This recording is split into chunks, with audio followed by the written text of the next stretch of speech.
ఆకస్మిక పర్యటనలో భాగంగా ఇక్కడ బుద్ధనగర్, అమీర్పేట్, బల్కంపేట్ ప్రాంతాల్లో పర్యటించి ఒక సామాన్య వ్యక్తిగా వచ్చి సామాన్య ప్రజలతోటి మాట్లాడి వారి డ్రైనేజ్ సమస్య కష్టనష్టాలను తెలిసి వారి సమస్యలను కనుక్కున్నారు.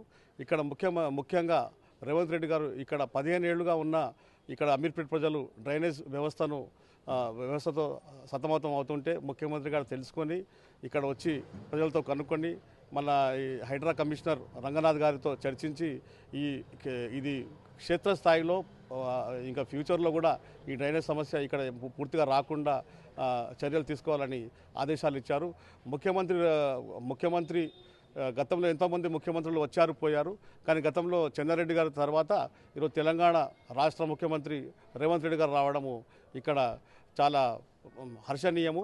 మేము అమీర్పేట్ డివిజన్ కాంగ్రెస్ నాయకులము చాలా గర్వంగా ఫీల్ అవుతా ఉన్నాము. ఒక చూపు అమీర్పేట్ డివిజన్ వైపు ముఖ్యమంత్రి గారు చూడడము మేము చాలా గర్వంగా ఫీల్ అవుతా ఉన్నాము.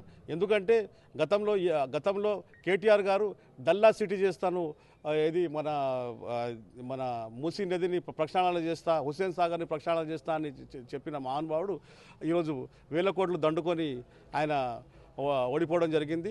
మా ముఖ్యమంత్రి అలా కాకుండా నేరుగా ప్రజల్లోకి వచ్చి ప్రజాపాలన అనే ఒక ఉద్దేశంతో వచ్చి ప్రజలతో తెలుసుకొని ఒక్కోసారి అధికారులు కూడా తప్పు చెప్పొచ్చు, అలా అనే ఉద్దేశంతో ప్రజలతో వచ్చి చర్చించి ఇక్కడ ఉన్న డ్రైనేజ్ సమస్యను పూర్తిగా నిర్మూలిస్తారని మేము ఆశిస్తున్నాము.